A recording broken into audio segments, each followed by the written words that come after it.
Today we're looking at a very special character. It's everyone's favorite blue-haired artist voiced by Matt Mercer. It's Yusuke. Okay, no, obviously we're looking at the blue-haired Fire Emblem character voiced by Matt Mercer. No, not you. Okay, the Fire Emblem Fates character voiced by Matt. Okay, fuck it, it's Shigure. We're looking at Shigure. Now, a lot of you might hear Fates Kid and immediately groan. The Fates cast is kind of known for being a little bit quirky and over the top, and the child units are generally pretty disliked or forgotten as a group. A lot of the kid units tend to be kind of afterthoughts, and that's without even getting into the universally mocked baby dimension. But I kind of feel like the group as a whole gets a little bit too much hate. I think plenty of them have interesting enough supports to be worth taking a look at, which brings us right back to Shigure. Even though he's pretty prominent, I feel like a lot of people don't really know too much about Shigure. A lot of people are aware of his existence, sure, but I feel like I don't see too many people who know too much about him as a character. Shigure is just a little bit different than a lot of the characters that I typically take a look at. I tend to look at characters who somehow differ from their initial impressions in some respect. From prior videos, think about Sarah's backstory or Khalil's development across her two games that made both characters turn out to be fairly different than how they initially appeared. I enjoy discussing a character's appearance in the main story and then contrasting that with how they look after reading and comparing all of their supports. Shigure is not that. He's much more static than most of the characters that I typically take a look at, but that's okay. I appreciate that while he's a little bit less dynamic than some of the others, he's ultimately a well-constructed character with a strong natural climax to his writing that ties him together really nicely. Shigure is Azura's son, a talented artist and singer, and an all-around sensitive soul. He cares deeply for others, often placing their happiness above his own, and he has a high affinity for animals, especially his Pegasus. He's a fairly grounded and relatively mature character, especially in comparison to a select few of his peers. He's friendly and kind, though he can have something of a shy streak at times. Like the other Fates kids, he's sent to the Deep Realm shortly after his birth for his protection, and to immediately grow to fighting age so the player can recruit him within minutes of his birth. Thanks, Fates. Really fucking great. Unlike several of the other child units though, Shigure seemingly had a great relationship with his caretakers and had several close friends in his Deep Realm. Sadly, his peaceful life comes to an end when Valite soldiers attack his home and he's forced to flee into the main dimension of Fates, leaving Shigure as the sole survivor of the attack. This attack on the Deep Realm leads right into Shigure's recruitment map. The player's army intercepts him as he's fleeing from the attack and seeking help to save his friends from these invaders. Though some of his closest friends were already killed in front of him at this point, he wishes to save anyone else that he can and is willing to put his life on the line to those ends. However, he's not strong enough to face these monstrous threats himself and begs for help from Azura and her army in order to save his friends. Sadly, Azura later confirms that Shigure was the sole survivor of the attack. At this point, Shigure is left with no home and with most of the people that he considers his family dead. He pleads with Azura to be let into the army so that he can help defeat the forces that killed his beloved caretakers, and she eventually relents for his own protection. Like most side characters, this is where Shigure's role becomes more secondary, and his characterization begins to come from his supports. Mostly. Shigure's relative maturity and selfless nature often kind of lead him to becoming something of a sounding board for other characters in his supports. Most of the other Fates kids are just a little bit quirkier and more prone to character gimmicks than he is, which often makes Shigure something of a straight man to their silly schemes, as well as the more mature voice in the room. That actually made this script surprisingly tricky to write, since Shigure doesn't tend to be the one driving the action and conflict in his supports, but there's still plenty of great characterization and development across the supports and beyond. Shigure is highly talented in the arts, notably both singing and painting, something that comes up repeatedly in a number of his supports. With his father, who can change depending on the player's choices, Shigure works himself to the point of exhaustion to paint a family portrait to show in an exhibition, an act that his father is deeply moved by. He similarly works hard painting pictures for Nina, Forrest, Mitama, and Valoria, which they appreciate, usually. His art is often well regarded technically, even if he can tend to romanticize it, whether the subject wants him to or not. Shigure's romantic streak is a subtle yet consistent part of his character in that he often tries to see the best in the world. This element of his character is a little bit understated, but I do believe that it is present across a number of his supports. From him painting a pile of trash without its decay, and him showing Korin to a beautiful waterfall simply to admire the view, all the way to a recurring willingness to see the best in others as he encourages friends like Mitama and Soleil to pursue their hobbies and hone their talents. There is a strong streak of optimistic romanticism in how he views and interacts with both the world and his friends. I also kind of feel like this angle on his character subtly highlights his inner strength, in that he's able to hold on to his perspective on the world even after enduring the tragedy of losing so many people that he cared about. While it would be easy for him to become cynical and hardened after such a tragedy, he doesn't let the world break him, either in the main story or the eventual DLC campaign. In fact, it's this romantic side of his personality that actually offers something of an explanation for his haircut of all things. Prior to the attack on his Deep Realm, Shigure had swapped hairstyles with a close friend of his as a joke. He was still wearing this hairstyle when the friend was killed before his very eyes, and he wants to hold onto it a little bit longer in their honor.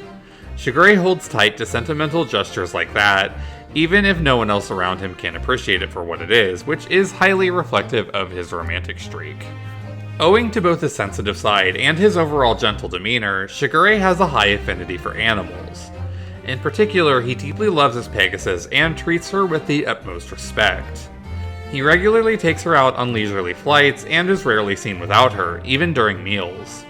This close bond with his Pegasus allows him to fly her with ease, which in turn allows him to both aid Selkie in paragliding for fun until it becomes too dangerous, and to beat the perfectionist Calidori in a race.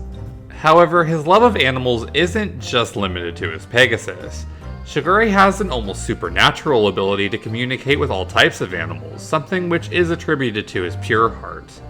Squirrels, rabbits, and even bears befriend him, and he can call birds with his serene voice, which makes Ophelia think that he is a legendary bird himself. Okay. He even routinely convenes with his animal friends in a secret meadow. Through his tireless efforts, he allows his player-determined sibling to meet with his animal friends as well. Unlike several of the other child units, Shigure has a surprisingly healthy relationship with both his parents and his guardians in the Deep Realm right out of the gate. Where several of the other child units have some sort of conflict with their parents, even turning to outright hostility in some cases, Shigure loves both Azura and his variable father deeply, while also giving them some healthy space, unlike certain other characters. As a result of this, I feel like Shigure is probably the most well-adjusted and emotionally mature child unit out of the whole bunch.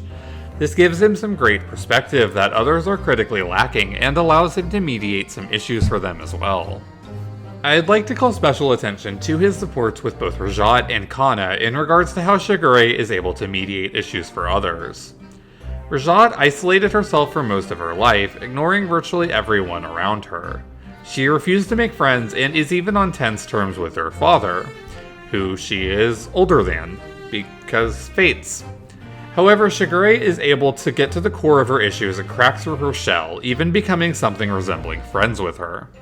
Where Kana is pretty blatantly too attached to their parent in Korin, Shigure maintains a healthy distance from Azura, where the two love one another but are willing to give each other the proper space in which to live their own lives. It's Shigure's maturity with regards to his family that gives him some perspective, which eventually helps him to mediate Kana's clingy nature. It takes some time to get there, as Kana basically spends the first two ranks of their support chain berating Shigure for being a teenager, but they do eventually reach something of an understanding, and Kana is all the better for it. There's one support that I wanted to take a slightly deeper look at before finishing up with this section, though. You probably figured it out already, but it's his mother, Azura. A lot of the Shigure and Azura support chain is honestly cute, but a little bit inconsequential, as the two reminisce about singing and discuss how Shigure's voice has changed over time. However, later on the conversation gets rather serious as Azura discloses that her pendant, which imbues her singing with power, may well eventually kill her. Shigure immediately offers to take on this burden for himself, deciding that he would rather give up his own life than see hers end. Azura firmly denies this request, but asks him to dispose of the pendant should anything happen to her, as he is, of course, the person that she trusts the most in the whole world. Shigure's relationship to Azura is a pretty crucial cornerstone to his character. Throughout all three routes of Fates, Azura silently bears burdens for others, knowing the truth about Vala and preparing for her likely demise in private. I feel as though Shigure is directly influenced by this. Many of his supports see him trying to alleviate the burdens of others, which is something that I believe is a response to seeing his mother suffer. Having grown up seeing his mother taking on problems for everyone else at the cost of her own happiness, he naturally wants to help her and others, and has effectively emulated this behavior in trying to please his loved ones. This selfless side is a pretty crucial element to his character that segs nicely into the final piece of this video. You may have guessed it, but there is one more critical piece to Shigure's character that I feel ties everything together perfectly: Heirs of Fate. Heirs of Fate is the final story DLC for Fire Emblem Fates, and it sees Shigure acting as both the narrator and something of a de facto main character. I can't get into the full plotline here, but the gist of the DLC is that the Fates kids are under attack in an alternate universe where their parents died fighting a non-Kos.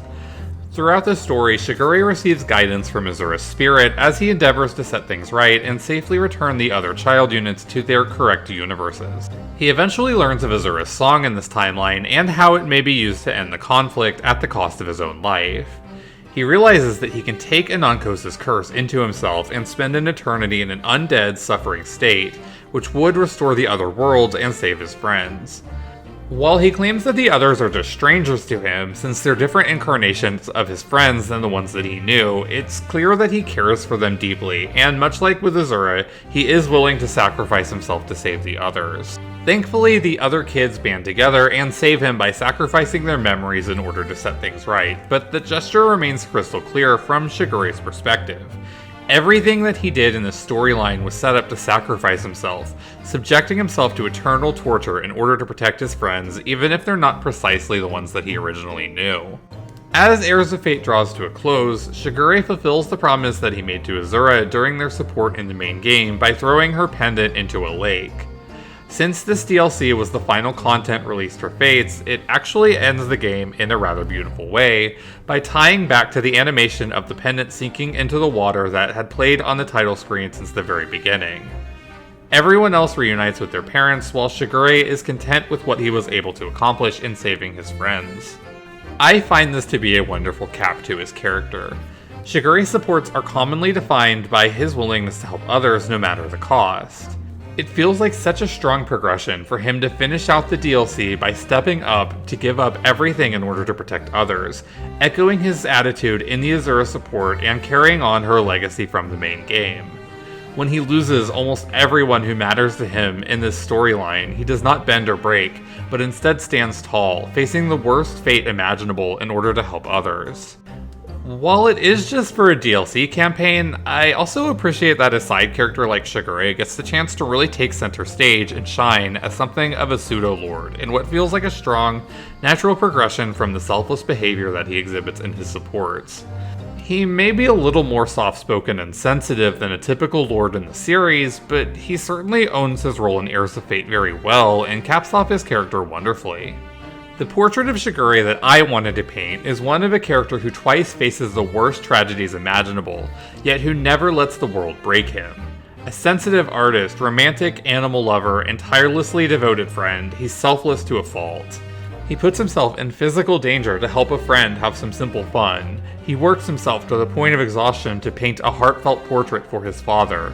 His emotional maturity allows him to resolve issues for others, and he earnestly wants to show his friends the beauty of the world as he sees it. He always puts others before himself, even when it could cause him to be inconvenienced, harmed, killed, or worse.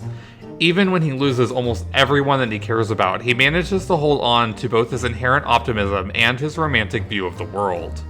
Despite Shigure being associated with a pretty prevalent character and being given a major role in Heirs of Fate, I feel like he kind of flies under the radar just a little bit. And that's a shame. He's a grounded character in a cast that really needs that.